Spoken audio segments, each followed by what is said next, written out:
Llegamos a Marte. Bueno, ya llegamos a nuestro cuarto planeta, Marte, y hoy queremos hablar sobre un tema que nos parece muy interesante de estas teorías locas que rondan por el internet, y es la teoría de Pixar. Sí, esa teoría básicamente propone que todas las películas de Pixar están conectadas de alguna manera, que se desarrollaron en el mismo línea temporal, pero en tiempos diferentes. Entonces trata de conectarlas unas con otras, con unas conexiones un poquito claras, otras no tan claras y otras raras. El principal exponente de esta teoría es John Negroni, quien publicó un libro sobre esto en 2015 que se titula La teoría de Pixar. Según vi en su página principal, parece que él tomó la idea de alguien más, como que estaba viendo cosas y encontró la idea y ahí sí se dedicó a desarrollarla él bien bien. Y así fue como surgió su libro. Y queremos hablar un poco sobre esto, sobre qué nos parece, cuál es su desarrollo, si nos parece lógico o no tanto. Entonces, veamos.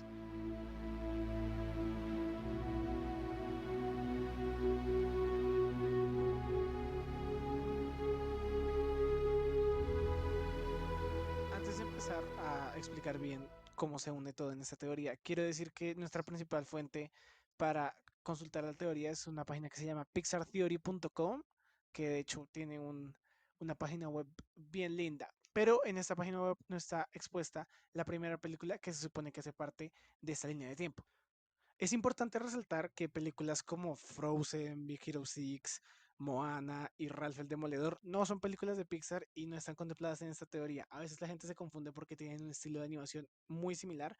No, estas son películas de Disney Animation Studios. Así que si se preguntan por qué esas películas no están, es sencillamente porque no son películas de Pixar. La primera película en esta línea de tiempo es Un gran dinosaurio, la película que salió hace un par de años sobre un dinosaurio que se llama Arlo y su acompañante que es como un humano. Y esta es la primera que está en la línea de tiempo ya que se desarrolla en una época prehistórica. Realmente no pasa tanto en esta película que lo conecte con toda la teoría. Lo único que se puede destacar es que el dinosaurio tiene sentimientos que son más o menos humanos, que se nota que es un ser racional y que tiene una sensibilidad, digámoslo así. Esto es importante porque en el futuro va a haber una guerra entre humanos, animales y máquinas. A continuación, la película que sigue, como en el orden cronológico estipulado dentro de esta teoría, es Valiente, que se acomoda más o menos entre los siglos XIV y XV. En esta película, la protagonista, Mérida, tiene dos descubrimientos importantes para el resto de la teoría. El primero es que hay magia que se nombra los fuegos fatuos.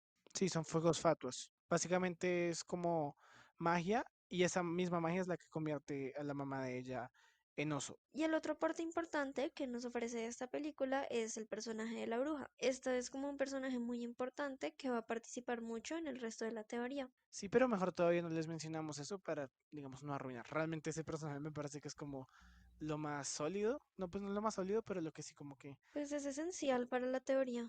la película que le sigue es Los Increíbles. Esta está ubicada entre 1950 y 1960. Se podría decir también que su secuela está ubicada en este espacio de tiempo. Como saben, en Los Increíbles se presenta una familia que son superhéroes que por un buen rato mantuvieron el orden en el mundo. Pero Buddy, el cual es síndrome en la película del villano, crea dos cosas que son muy importantes para la desaparición de los humanos eventualmente.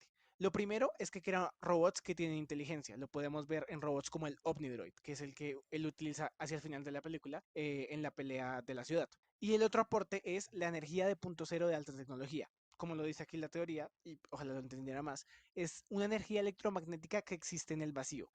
Básicamente lo que eso hace más adelante es empezar a darle características humanas a incluso más objetos que deberían ser inanimados o que no deberían tener tantas características humanas. Por esta razón es que eventualmente los juguetes absorben esa energía de punto cero que fue creada por síndrome y empiezan a tener características humanas. Esta energía se supone que viaja a través de longitudes de onda. Bueno, hasta aquí me parece que todo está como con cierto sentido, o sea, vemos como una especie de evolución humana.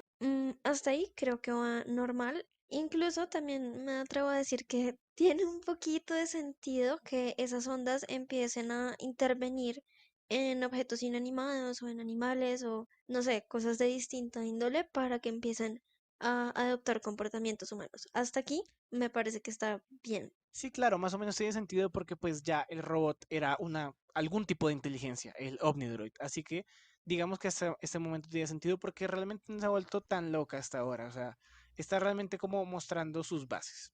La siguiente película es Toy Story, que es pues muy consecuente a lo que veníamos diciendo antes. Los juguetes empiezan a adoptar comportamientos humanos, pues debido a estas ondas y los efectos que causan sobre las personas, y así pues aprenden a comportarse, a hacer cosas de humanos, a comunicarse entre ellos. Incluso entre estas como habilidades humanas que ellos van adquiriendo, empieza a ser importante el amor humano como para ellos, pero en Toy Story 2, a partir de ahí ya nos vamos dando cuenta que los juguetes empiezan a experimentar como más problemas debido a la carencia de este amor humano y eventualmente ellos se van como resintiendo de alguna forma con los humanos y ya vamos a ver que este resentimiento hacia los humanos se ve como en más sociedades, podríamos llamarlo. Pues sí, digamos que en más grupos de objetos que no deberían estar vivos, se empieza a crear quizás como una relación amor-odio con los humanos. Exactamente. Sí, porque es una relación como de necesidad, pero al mismo tiempo como de rabia con los humanos. Una cosa que me gustaría mencionar antes de pasar a la siguiente película es que creo que se puede ver en Toy Story 2 y en la 3, incluso la 4, como cada vez quizás las películas se vuelven o los pensamientos de los personajes se vuelven un poquito más existenciales, como por ejemplo, incluso en la 4 podemos ver que ya de verdad o sea, Woody está planteándose o pensando qué va a seguir haciendo con su vida de juguete y si solo se va a quedar con un niño. Y creo que esto muestra como un tipo de evolución así como lo dice aquí, humana. Empiezan a pensar en cosas más complicadas, quizás más complejas, ¿cierto? ¿A ti qué te parece? Sí, sí, definitivamente creo que cada vez como personajes como los juguetes o animales sí empiezan a adaptar comportamientos mucho más humanos, mucho más racionales incluso, que bueno, esto a mí me genera una pregunta como quizás algo difícil de responder, pero creo que prefiero dejarla bien para el final, porque creo que es muy general y abarcaría todo. Dale, listo. Entonces, tenla por ahí anotada y ahorita la hablamos. Sí, Ahora sí, la siguiente película es Buscando a Nemo. Básicamente, lo que nos proponen en Buscando a Nemo es que ya podemos ver que los peces tienen sistemas avanzados, digamos, de civilización. Ya tienen escuelas, ya tienen incluso autopistas. Y esto se puede justificar básicamente con que los humanos han estado contaminando la tierra y más específicamente el mar.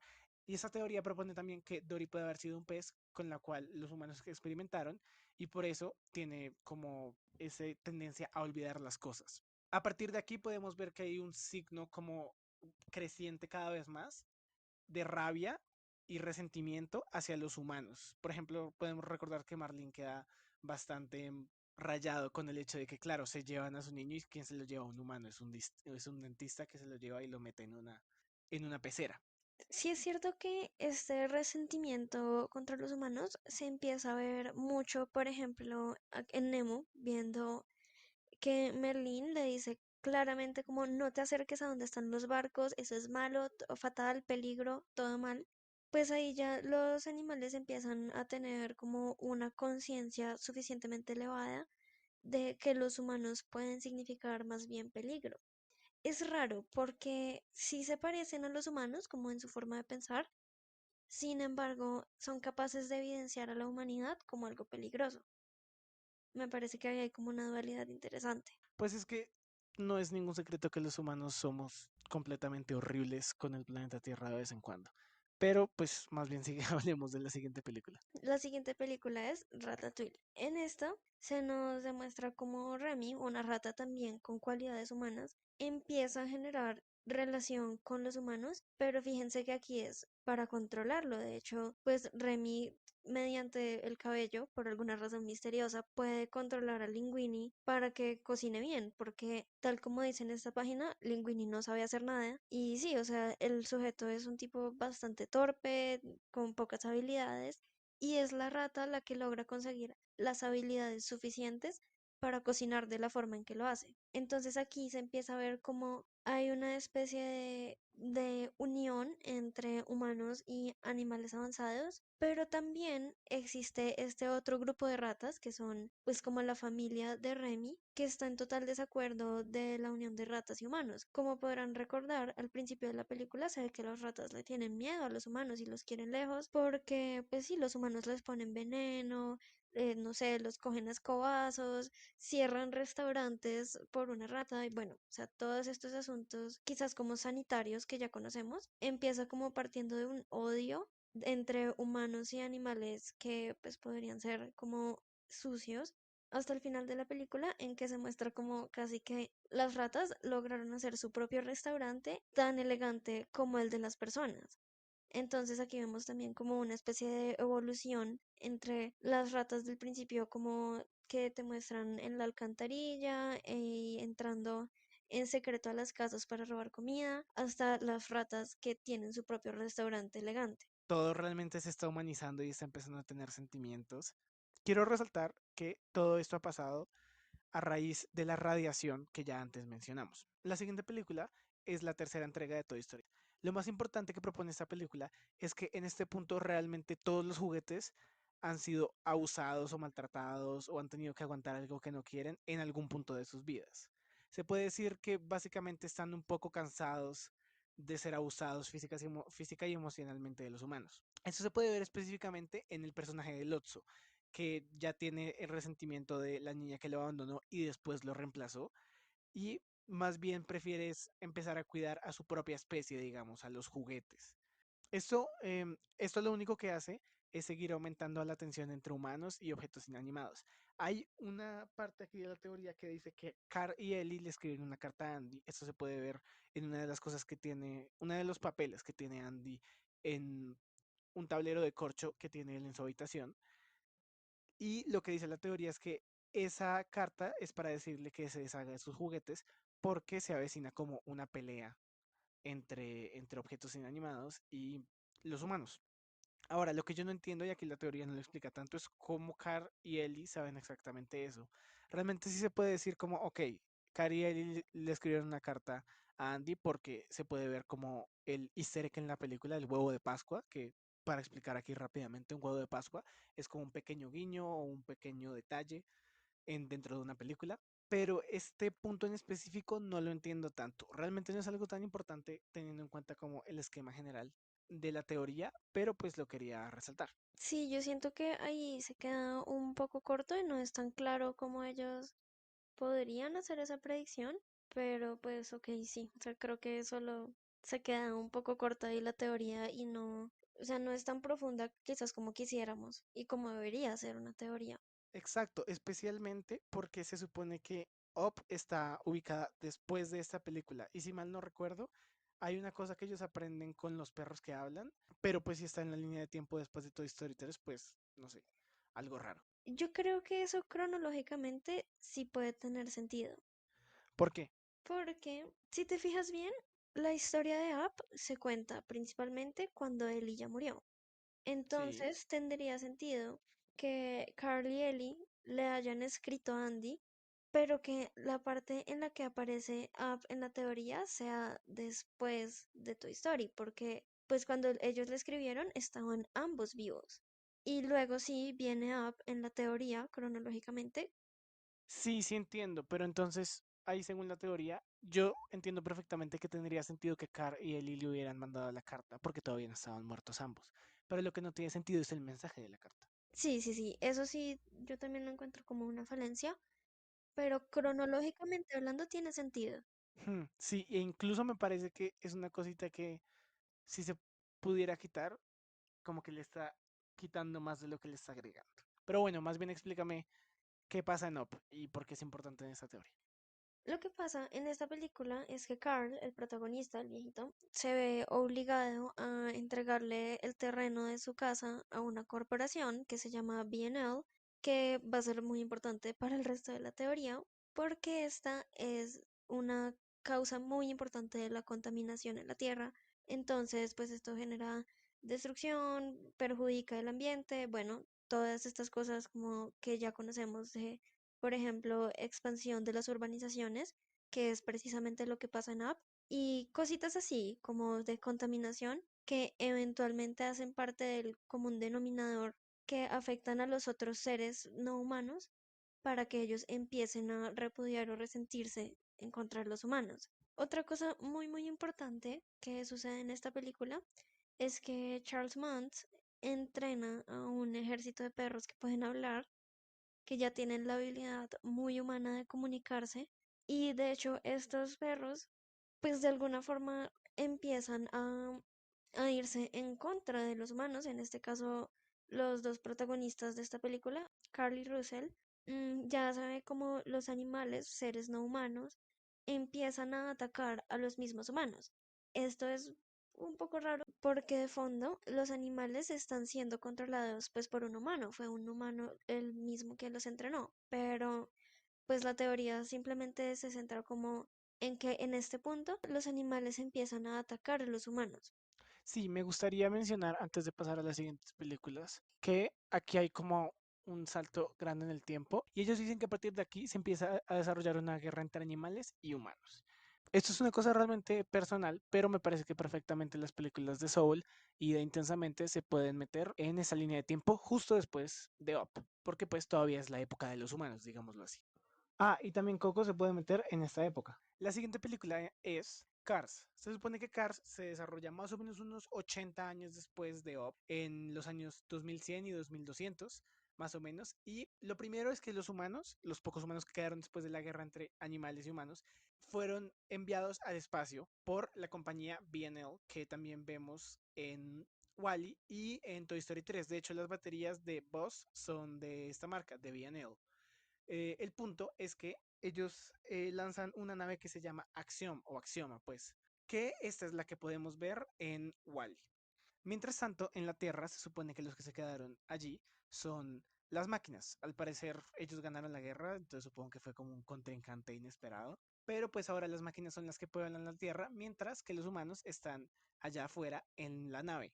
Hasta este punto yo tengo como dos ideitas ahí pensadas. La primera es que pues a mí sí me parece lógico que las máquinas hayan decidido apoyar como a los humanos en la guerra, debido a que pues a la larga los humanos fueron los que los crearon y diseñaron y todo. Entonces, pues al haberlos diseñados los humanos, de alguna forma las máquinas en su forma de evolución racional pudieron desarrollar cierta empatía hacia los humanos, como diciendo, bueno, ellos me crearon, no voy a cogerlo tan en la mala con ellos.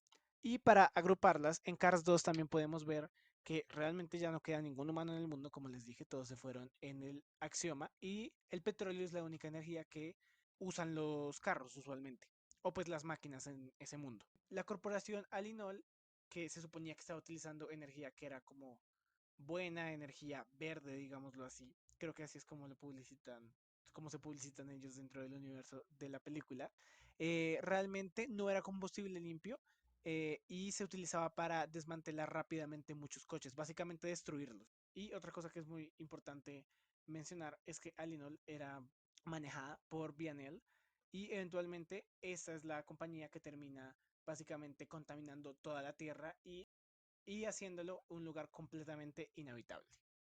También supongo que Cars 3 se puede agrupar en esa trilogía porque pues se puede decir que pasa entre 2100 y 2200. Cars 3 no está contemplada en la, digamos, teoría oficial, pero no me parece que sea muy difícil meterla y tampoco tiene ninguna gran revelación. Pues hasta el punto en que vamos, como para resumir el cuento, ha habido evolución humana hasta el punto en que la misma evolución provocó, Extinción. sí, provocó exactamente su extinción y los obligó a irse del planeta, lo que probablemente nos pase, pero bueno. Y bueno, la siguiente película es Wall-E, que se sitúa entre los años 2800 y 2900. Esta nos propone como unas dos o tres cositas importantes. La primera es básicamente lo que ya sabíamos, que pues el mundo es absolutamente inhabitable para la raza humana, no podemos estar ahí, tenemos que irnos, ahí ya nos lo dejan muy claro, aunque ya hacía parte de la teoría un poco antes. Esto se debe gracias a la intervención de BNL en la Tierra. También nos muestra cómo Wally, su protagonista, pues es un robot que desarrolla una personalidad y el interés en la raza humana. Por eso se hace amigo de una cucaracha y sí, está interesado en, no sé, tratar de relacionarse de alguna u otra forma con la raza humana. Por ejemplo, como tú me lo decías antes de la grabación, él de hecho tiene un VHS con una película que lo acerca a las costumbres humanas que había antes de su extinción en la Tierra. Al final de esta película nos muestran que Wally y Eva logran mediante un zapato sembrar una plantita. Esta plantita que se convierte en un árbol se presta para la construcción de distintas civilizaciones en el futuro. Exacto, porque muestra como que aún es posible y aún parece habitable el planeta Tierra. Y esa plantita exactamente es muy importante porque es el árbol súper grande que vemos en la película de Bichos. Esta película se desarrolla entre los años 2898 y 3000, casi prácticamente como 200 o ciento y algo de años después de Wally. Y en esta podemos ver cómo las hormigas tienen como lo mismo, costumbres mucho más humanas, civilizaciones mucho más elaboradas. Y además podemos ver que expanden su tiempo de vida, ya que por ejemplo una de las hormigas menciona que se siente de 90 otra vez. Así que así podemos confirmar que estos insectos tienen mucho más tiempo de vida del que tenían originalmente. Adicionalmente, se supone que en este punto sí hay un par de humanos en la Tierra, pero no son muchos y por eso no son muy mencionados. Para mí tiene bastante sentido que ellos de alguna forma puedan como prolongar su tiempo de vida y yo le echaría la culpa como a la radiación. Esa es la justificación de Sí, todo. que esta radiación que veníamos tocando desde el principio, la misma que humanizó a los juguetes y a los objetos inanimados, pudo darle esta cualidad a los insectos, que su ciclo de vida pues mucho más largo en comparación a como era en la época humana. También se puede ver a que ya no hay humanos o no lo suficientes al menos que los maten o que afecten su hábitat natural. Exacto, eso realmente sí explica que ellos estén como en un ambiente ideal para este crecimiento, la poca población humana. Después la siguiente película es mucho más tiempo después, para ser más exactos, 1500 años después, ¿no? Sí, en efecto, esta ya una de las últimas películas en la teoría es Monsters University, que pues muchísimos años después de Wally y de los bichos y todo, pues debido a la radiación, los animales o cualquier ser viviente que estuviera en la Tierra empezó a mutar y a convertirse en monstruos hasta que eventualmente se van desapareciendo los humanos. Sí, es raro porque aquí supuestamente mencionan que ellos accidentalmente borran los humanos de la faz del planeta. No dicen mucho más de eso. Cuando lo hablamos la primera vez, sí me pareció como un fallito, pero ahora que lo estoy viendo, no me parece raro ni nada, simplemente se desaparecieron a causa de la radiación. Yo he visto por ahí como, no sé, teorías de YouTube hechas por un niño de 7 años que dicen que nos vamos a convertir como en alienígenas como de aquí a 100 años, pues a lucir como alienígenas debido a los cambios a la exposición solar. Bueno, o sea, como que vamos a tener mutaciones que nos permitan habitar cierto sistema y ambiente vulnerado. Entonces tendría sentido que en este universo, debido a ese ambiente vulnerado por la radiación, toda forma de ser viviente se haya convertido, no sé por qué accidentalmente, no sé por qué dicen eso, sino que simplemente debido a la radiación se hayan convertido en los monstruos. Sí, realmente lo de los humanos, creo que ahora que lo mencionas también tiene más sentido porque tampoco es que la balanza estuviera a su favor. Eran pocos y era un lugar difícil. Exactamente. Básicamente, lo más importante de esta película es que muestran a los humanos como algo lejano, incluso lo llaman de otra dimensión, si no estoy mal, y lo muestran como algo peligroso. O sea, incluso en Monster Inc. también lo muestran como algo peligrosísimo, 3312. Saltó sobre mí con su rayo láser. Exactamente. Esto demostraría mucho que todavía existe, como que ha perdurado a lo largo de la historia, este repudio y ese miedo hacia la humanidad en específico. Aún así, a pesar de toda esta rabia y este resentimiento, ellos eventualmente en Monster Inc. se dan cuenta que la energía humana, las cualidades humanas son beneficiosas, porque al final se dan cuenta que tanto los gritos, pero especialmente la risa humana, la alegría humana, es valiosa y es de hecho lo que sirve para generar la energía del mundo de los monstruos. Entonces ahí ya, pues por eso es que ellos deciden acceder a las puertas donde asustan a niños y bueno, pasa todo lo que pasa en Monster Inc. porque se dan cuenta que necesitan a los humanos. Lo último que hay que mencionar es que se supone que, como tú decías antes, antes los hacían creer que eran como de otra dimensión, como muy lejanos. No, realmente lo que ellos hacen a través de estas puertas es viajar en el tiempo. Y eso realmente es uno de los elementos más importantes que de hecho ya estoy a punto de mencionar. Y básicamente esto es lo que nos lleva a Boo. Si se acuerdan, Boo es la niña que Mike y Sully están cuidando en Monsters Inc. También me gustaría decir, antes de empezar a hablar de Boo, que técnicamente ya desde Monsters University sabían que la energía humana era la que les daba, pues, su electricidad, digamos, porque pues ellos estaban estudiando para eso. Pero en ese momento todavía tenían la idea de que el miedo humano era lo que producía energía, mientras que al final de Monster Inc., que cronológicamente es después, se dan cuenta que la alegría provoca mucho más, es más productiva. Sí, claro, realmente lo único que quisiéramos encontrar como un tipo de energía alternativa. Ujú, sí, Ok, ahora sí. Esta es una de las partes más importantes. Pasamos a Wu. Claro que se acuerdan de Wu. Básicamente lo que propone esta teoría es que Wu se obsesionó con Soli y empezó a recordar que las puertas eran lo que le ayudaba a ella a comunicarse con él, pues a llegar con él. Las puertas de los armarios, claro. Y más tarde descubre que la forma de viajar en el tiempo es usando puertas de madera, justo como lo hacían los monstruos. Y eso básicamente lo que le otorga son poderes mágicos. Y el punto de esto es que ella es la bruja vieja que aparece en Valiente. Y esto se puede evidenciar por dos cosas exactamente. Se puede ver como ella está tallando como un carro que se parece mucho al carro de Pizza Planeta, la cual la muestra como pues lo que es una viajera en el tiempo. Y lo otro es que se puede ver en el taller de ella en Valiente que tiene un pedazo de madera que tiene tallada una figura que se parece muchísimo a Soli. Y adicionalmente se plantea que ella es la que, digamos, planta todos estos huevos de Pascua, todas estas cosas pequeñas que ves en películas de Pixar. Por ejemplo, en Toy Story 2 podemos ver a Flick y a Heimlich, que son personajes de bichos, aparecer en pues, la película. Y se supone que Bichos está situada entre 2898 y el año 3000, mientras que Toy Story 2 en 1999. Eso significa que lo que propone la teoría es que esta bruja, es decir, Boo, accidentalmente se los llevó en uno de sus viajes del tiempo. Otra cosa también es que esta bruja convierte a la mamá de Mérida en un oso. Esto lo dicen porque ella está tratando de encontrar a Soli.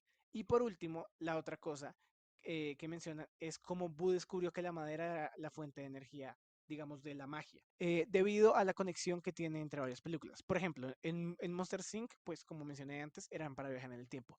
En Bichos es la fuente como del ingenio del personaje principal. Y además estos árboles tienen un parecido con el árbol que aparece en la secuencia de Car y Ellie en Up, la secuencia, digamos, como de abandono en Toy Story 2 de Jessie y el árbol principal en Bichos. Aquí hay una pequeña falla con estos árboles y es que se supone que el árbol que aparece en Bichos es el árbol que se planta en Wally. Entonces les puedo creer que quizás el mismo árbol que aparece en Up y en Toy Story 2 sea el mismo árbol, pero no puede ser el mismo árbol de bichos porque este árbol es prácticamente el primer árbol del, digámoslo, nuevo planeta Tierra.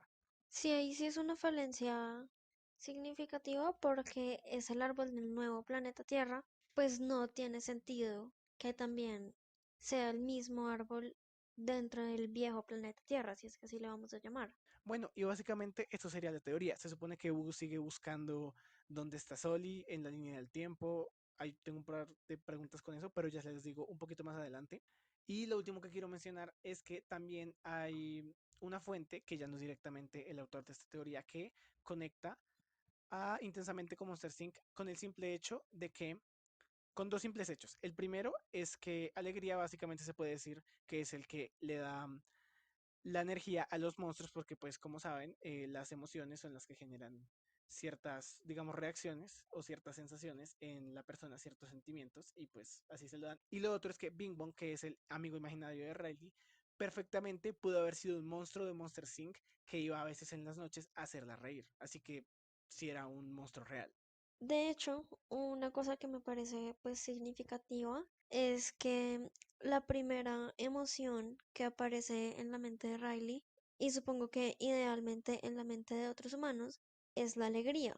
La misma alegría que es la que más produce energía para los monstruos del futuro. Entonces, creo que eso podría ser como significativo en el sentido en que la alegría entra de primeras en las personas. No sé, a lo mejor eso es como algo muy valioso. No sé si será como en general el propósito de la película, de las películas de Pixar, a- eh, generar alegría en quienes las vean o algo así, no sé. Pero sí encuentro como un dato interesante que eso sea lo primero que aparezca, porque a la larga es lo que más funciona, ¿sí? Lo que más sirve, lo más bueno o productivo. Me parece bastante interesante y pues realmente vemos que mucha de esta teoría está muy centrada como en lo que es ser humano y cómo los humanos tienen como esta energía. Yo sé que tú quieres mencionar algo de eso, pero ya te dejo. Lo otro que yo quería mencionar como digamos un pensamiento final es que me parece un poco improbable que en tanto que ha viajado Wu entre el tiempo que no haya sido capaz de llegar a donde están Sully y Mike. Supongamos, es posible que sí lo haya hecho y nunca nos lo haya mostrado Pixar, porque pues sí, o sea, si fue capaz de llevar tantas cosas de un lugar a otro entre películas, pues se me hace un poco raro.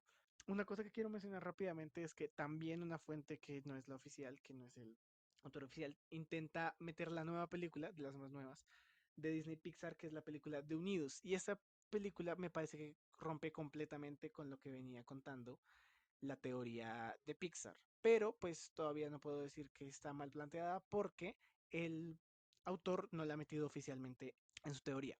Se supone que en ese tiempo, cuando no podían habitar los humanos, podrían haber vivido criaturas mitológicas. Pero me parece que esto se cae completamente cuando recordamos que el principio de la película nos propone que en un mundo antiguo ya existían criaturas mitológicas, quizás de una forma más tradicional, y eventualmente empezaron a volverse un poquito más civilizadas.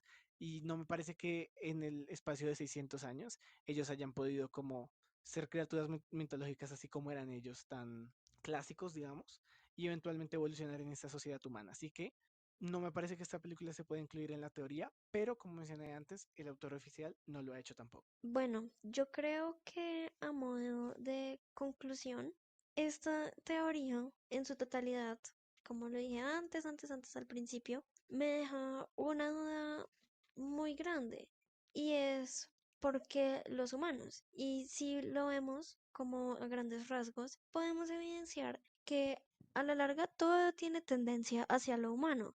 Esta radiación propicia la expansión de comportamientos humanos en sujetos que no son humanos. Entonces, lo vemos en objetos inanimados, en robots, en juguetes, en animales, en todo lo que ya mencionamos, carros incluso.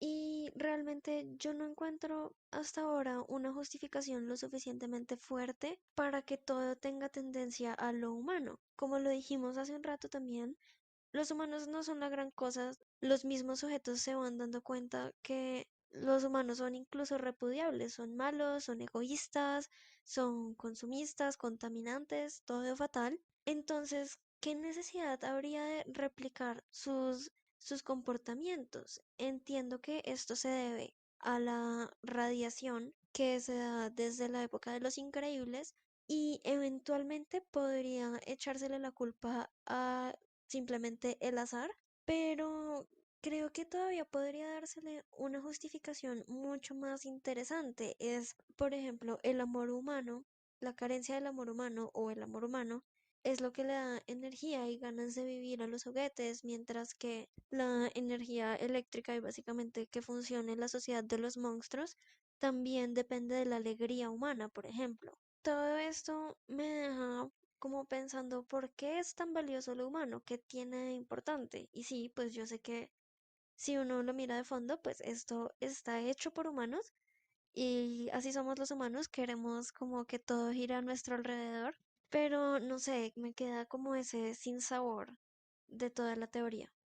La primera vez que me hiciste esa pregunta yo intenté respondértela con que pues habían sido creados por humanos y básicamente ellos eran los primeros que habían tenido como la posibilidad, la capacidad de ser racionales y tener estos sentimientos. Pero ahorita como lo expones, tiene todo el sentido del mundo que la teoría no es lo suficientemente fuerte como para justificar realmente por qué hay esa tendencia y favoritismo, digamos, hacia las costumbres humanas. Y lo último que me parece que termina de derribar, o pues no de derribar, pero sí de dejar como ese quizás sin sabor, como tú mencionaste, es que a lo largo de la teoría se da a entender que a partir de la época de los increíbles y por esta radiación es que las cosas empiezan a volverse, digamos, vivas. Pero si recordamos en Un gran dinosaurio, Arlo, el dinosaurio, ya tiene sentimientos y tiene un par de comportamientos humanos, así que en este universo ya los animales también desde el principio tenían esa capacidad. Y ese es el momento en el que realmente termina como de concretarse ese sinsabor que tú mencionaste. Así que para mí es una teoría muy chévere, muy divertida, muy genial de hablar, interesante, pero a veces puede ser un poquito rebuscada con lo que hace, especialmente la justificación de viajes en el tiempo fue lo último que me hizo decir como, uy, me parece que sí está un poquito más rebuscada de lo que debería, pero me parece muy divertido tener la idea de que todas las películas de Pixar se desarrollan en un mismo universo y pues al final del día pues es solo una teoría, realmente es puro entretenimiento y pues no es nada serio.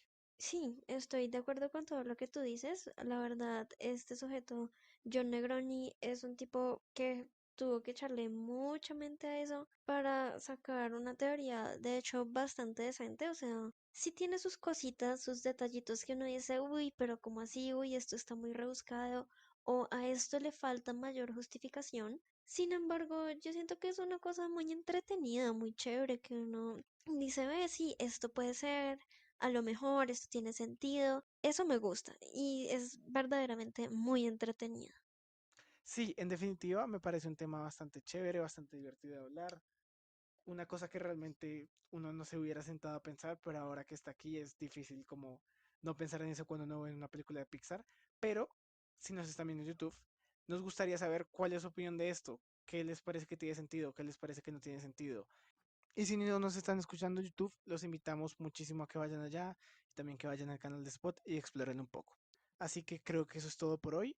Realmente me gustó mucho hacer este podcast y nos vemos en el siguiente planeta. Yo fui Juan Andrés Herrera Y yo, Ana Sofía Pardo.